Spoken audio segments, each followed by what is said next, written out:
and only this time, we're going to talk about the tree scene. For those of you who have no idea what I'm talking about, the tree scene is at the very end of chapter 4 when Finney falls off the tree.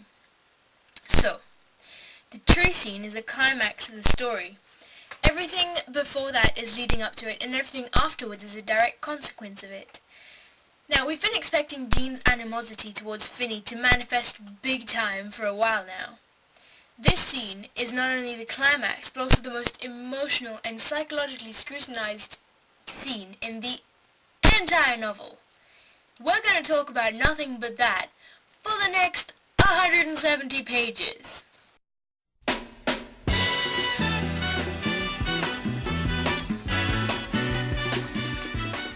Unlike the trial scene, this scene is described flatly, with no commentary from Jean. Now, we are never completely sure why exactly he does it, and for a time we're not even sure he does it on purpose. The simplicity with which this scene is described makes Jean look unnaturally evil. He makes Phineas fall, and then he jumps into the water himself, every trace of his fear of this forgotten. Okay, that, even though it's particularly significant and whatever, always seemed very silly to me. I mean, Jean later tries to hide the fact that he jumps the limb. Understandably.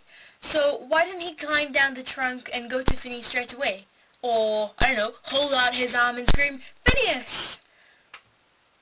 instead of just staring at Finney. Okay, maybe jumping was the faster way down and blah blah, but then clearly if he moves with unthinking sureness, the deep envy that Jean feels towards Phineas taints this event. We are never completely sure to what extent Jean is responsible for the shaking of the branch. He's just realised that Finney never was and isn't jealous of him, and he explains that he would have listlessly agreed to do anything. The lack of particular motivation at this moment, the lack of explanation, and the total confusion and turmoil of Jean's character means that this is left to the interpretation of the reader. The dancing of the limb and Finney's consequent fall, however, seems to answer a deep wish within Jean, and he, along with the reader, increasingly believes this action to be deliberate. This adds to the reader's confusion as to whether to consider Jean a hero or an anti-hero. Should we root for him? Or is he ultimately evil? What's certain, though, is that after this act, we begin to distance ourselves more and more from Jean. So the events leading up to this scene show Jean at his most petty and vicious. He becomes paranoid as he convinces himself that Finney is deliberately undermining his academic success in order to be better than him. Interestingly, Jean has the opposite flaw to Finney's. Just as Finney is kind and believes that everyone is good and believes that everyone shares his enthusiasm, if you have no idea what I'm talking about, watch my other video. Jean believes that everyone shares his competitiveness.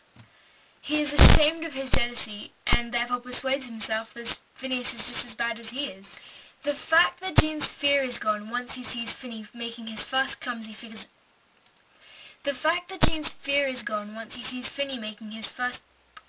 physical action is reference to the first time Jean jumps from the tree. What was I doing up here anyway? Why did I let Finney talk me into these stupid things like this? Was he getting some kind of hold over me? Chapter 1. He is jealous of Finney because he is so perfect, so graceful, and scared of being embarrassed in front of him, because he is not of the same quality as he. Finney's fall is Jean's revenge on Phineas's unthinking perfection, and has brought Phineas down to Jean's level, to Jean's quality, because Finney is shown broken, clumsy. So, by the time we reach this scene, the tree is already a familiar setting. This scene is also at the end of the chapter, which adds to the build-up, the shock, and of course, makes it a cliffhanger. When I read this for the first time, I had to reread it because it came as such a shock that I couldn't believe that's what I'd read.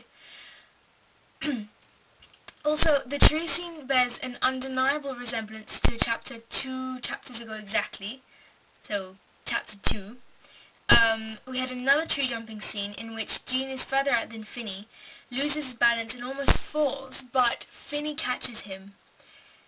The chapter ends with Jean saying that Finney had practically saved his life, but then the next chapter starts with Jean saying that Finney had also practically lost it for him. So Jean justifies the fact that he owes Finney nothing, minimizing the meaning of Finney's action. Here, however, because of what happened and despite Jean's justification, his action takes on all the more meaning and makes him seem that much more evil. So, conclusion, this is all very confusing. Jean is either very confused or very evil. And poor Finney.